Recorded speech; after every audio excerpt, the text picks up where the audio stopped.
So as I was reading about you, I figured out that you are a graduate from NID. Uh, if I'm not wrong, when you entered NID, they were only government design institutions all across India. So, and now we are in 2025, sitting in Alliance, that is a privately run institution. What's your take on, your how design education has changed from, let's say, 84, 85, where you must have been in the campus, and now we are in 2025. What do you see? I mean, which direction the design education is moving on in India? If you can elaborate on that. Uh, One is, I think, yes, I'm from NID, 84 to 1990 batch. And when we joined the institute, um, most people didn't even know what design was. So, for instance, I left a degree halfway to join NID. And there was sort of nervousness around me as to what am I going to do and things like that. It's not even architecture and things. Um, the design education in NID, at NID, was very, very clearly put together by a group of teachers that had come in, educators, practitioners who had come in from Europe primarily, of course, from America as well. While at that time there was an attempt to try and contextualize it to what India as a nation needed. Unfortunately, the framework was such that it was very, very Eurocentric, and in some ways not really in touch with what maybe was going outside our gates of NID, uh, what is on the ground as well, whether it was communication design and things like that. There were some disciplines that were a lot more connected, for instance, textile and things like that. Communication design, which is what I had done, was slightly out of touch with what was happening. And as a result, we didn't really have what I believe is contextual modernism, which I think today is emerging.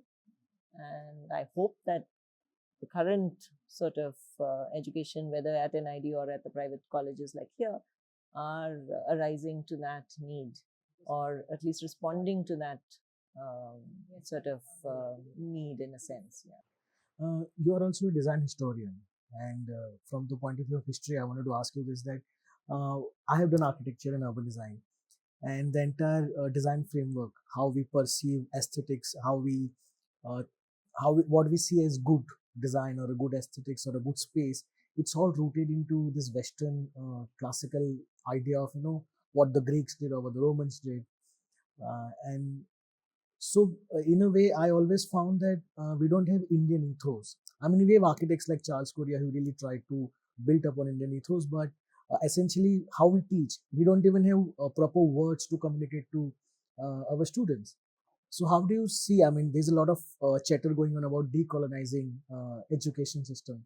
I think design is something which is highly colonized because we lack inherently Indian framework. So when we talk about proportions, we'll talk about golden ratio, but we'll not talk about Silpa Shastra maybe. So as a historian, what how have your journey been? I mean, have you discovered something anchoring your work in an Indian ethos, or what's your take on this entire process that we should be decolonizing? How far we have arrived, and what's more that needs to be done in your view? So, in the 1920s or so, when Rabindranath Tagore set up both Shantiniketan and Shilpaniketan, um, his intent was to have a grounding in a creative practice or creative schools that were rooted, and in a sense were rooted in an idiom that could borrow from what was around, which was very contextual, rather than sort of just completely importing it from the West. And he actually says that modernism is not in the dress that you wear, it's not in the square buildings that you see in the West, but it is in a thought process and that sort of thing. Unfortunately, at the time when NID was set up and kind of set the standards or at least the framework for design as it would be seen, um, um, And even though I think the intentions were right, and Charles and Ray Eames came, they kind of introduced this idea of the lota. They gave a highly philosophical document which talked about rootedness and things like that, and the diversity of Indian design, the richness of Indian design. But they did not, and I know this for a fact because I actually saw it in the archives that I had done research in the US. They did not follow it through with direct sort of how do you translate that very philosophical document into a plan of action, a practical plan of action for the pedagogy that was going to be set up. And so the people who sort of came together to set up NID had to rely on a completely different set of practitioners who came in from Europe and gave this very, very regimented, disciplined framework, which suited their milieu, but not really us. So we have this highly philosophical document which talks about connectedness to India. And then you have this very, very regimented thing that was there. So I feel that disconnect was huge. And I have often felt that if we had Indian practitioners, and I'm not talking about, say, only designers, but craftspeople involved in the very setting up of the NID, we had people who came from a carpentry background who kind of came in and taught us, or woodworkers and things like that. But really, they were not involved in the actual curriculum development. They did not have as much say in the whole way in which design was taught. And therefore, today, especially in communication design, we don't even have sort of a language that we can say is an Indian idiom. We still and I'm sure later Devika will sort of talk about this, we still speak of a them and us when it comes to designers and craftsmen. And I think that's where we kind of went wrong. But I think today what is interesting is, and I've seen this in other colleges, where you've got students also responding to what is around them. And therefore, there is an attempt to sort of break those norms of modernist rigidity that was imposed. So I hope that will sort of be the way forward in a sense. So in a way, we are narrowing the gap, and soon we'll be able to, maybe one generation down the line, we'll be able to have some kind of Indian anchoring. I don't know whether I want to say narrowing the gap, because I think the attempt to try and create one type of Indian idiom is ridiculous, because we are a diverse nation. I don't think I'm looking for any singularity at the end of this, but I think at least in terms of conceptual thought, we should accept the fact that there is diversity of thought, there is diversity of opinion. And I think that is what is an Indianness more than anything else, rather than one look or one form or one motive. To say that a paisley is India is sort of ridiculous. So. Fair, fair. I just recently saw your book, and it's a fascinating book because it is talking about how India sits. It talks about the chairs. And so, can you just, briefly tell us about what motivated you to take up such a niche area to research upon? And what were your fascinating discoveries if you had? Because I'm sure you must have explored a lot of different ideas how India actually sits, and the designs of chairs and maybe julas and all. So if you can share some light on that. How I got into it was that I had already, was working in the space of heritage studies. I was doing a lot of work with historians and archives and things like that. And one of our faculty members, MP Ranjan, had always told me that you are writing, you're in this space, but maybe it's time to start looking at design history. There's a huge gap there. We don't have a discipline of design history. Even the discipline in the West is a very nascent field. It's not so entirely developed. So in India, practically not at all. We've got enough. Whenever I had to access information, I had to look at art history or architectural history, which was a slightly more developed field as compared to design history. So I felt I was wanting to fill that gap.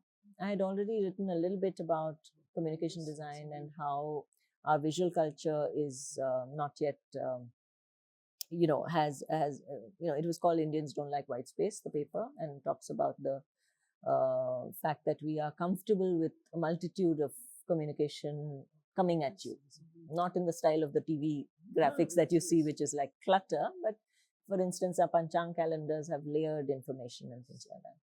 But at that time, I had done this short paper on the seats of India as a sort of a proposal. I had shared it with one of my clients, that's the Godrej Archives, and they said, you know what, we are ready to take this project forward, and they gave me free hand to work on the entire thing. I did travel across various parts of India and things, and yes, there was already a fair amount of work, or in pockets, let's say. For instance, I referred to a very good design thesis from NID, which looked at seating and sitting on the ground. And the fact that, eventually emerged is that, of course, sitting on the ground is possibly better for your back. Um, the chair is the worst object that you should be in. You should get up every 10 minutes, 20 minutes if you want to sort of do right to all the wrong that you've done by sitting down, per se. But what really was interesting was that there are some seats that have been common across India, which is the low Pira seat. It's called different things in different places. So the low Pira, which is what is called in Gujarat, in Kerala, we call it the Pidam. Sometimes it's without the back, and then it's called the Palagya. Those seats were sort of a response to a need. It would help keep your bottom dry if it was rainy, or cool when it was warm, or warm when it was cool. So it was like the first step of elevation. And then, of course, when the British came, and even prior to that, when the Portuguese came, was when we started having higher chairs. And what I found interesting was, like in Kerala, the chair is called casera, which comes from the Portuguese word cadeira, while in the north it's called kursi, which comes from the Arabic word for throne. So in a sense, I don't know whether the elevated seat in the north already was something that was seen as something that was powerful. The casera, in that sense, of course, they were only the well-to-do or the feudal landlords would have a chair in their house initially, but at least it didn't have that idea of power embedded into it. In Telugu, and I think even in Tamil, it's called Nalu Kalige, which means the four-legged one. So almost to sort of differentiate it from chairs that don't have legs, or at least elevated seats that don't have legs. I think the seat that I've found the most fascinating has been what is called the planter's chair, but I don't want to call it that, is this sort of seat that allows you to lean back. In fact, in Malayalam, it's called the Charu Kasera, which is leaning back chair. In Bengali, it's the Aram Kadera, which is the relaxation chair. It's got certain naughty names also. It's called the Bombay Fornicator in Bombay. I found that fascinating because it kind of brought in a certain language or posture that was appropriate to India or to tropical areas where there's a need to sort of lie down a little bit within the framework of the classical Western sort of chair. It was an Indianized version of a chair made. It was made for the colonials, actually, initially. It definitely was. And but it kind of evolved and changed, and it adapted names across India while still being very relevant today and is of use. So in fact, I'm doing a study of just that. Okay.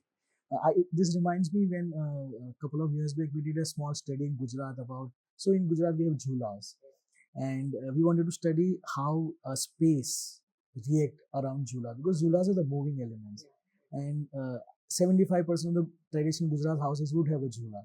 So anything fascinated that you found about this swings that is so rooted, and why it's not there in a similar climate in Kerala, or maybe because that always baffled me, that why Gujarat has a lot of jhulas, but down south or up north we don't have swings. And Definitely it's more found in Gujarat. And I think a lot of activities happen on the jhula, whether it is peeling vegetables or talking, and it is a veranda sort of seat or lying down thing. There are jhulas in the south, in Kerala, much what is interesting is that there is in Tamil Nadu the Unjal, which is the Jula, is iconicized, and it is part of a ritual in a wedding ceremony. So, like you have the Sankheda in Gujarat, which is part of a wedding ceremony, or there are certain mats like the Pattamade mats, which are part of wedding and other ritual ceremonies. The Unjal is very much intrinsic to one part of a wedding ceremony in Tamil marriages, in weddings. And it is part of the veranda. And it's very much part of that sort of tropical climate, because you can sit there and a certain amount of breeze happens because you sort of move back and forth. So I haven't seen it further north though, but definitely these are the two places that there is a name for it, and it's called Jula there. In Rajasthan also. And if it's part of the marriage ceremony, means it's part of the culture. It's part of the culture, and it's called the Unjal ceremony. So it's as important as that. Fascinating, I think. That was remarkable, I think.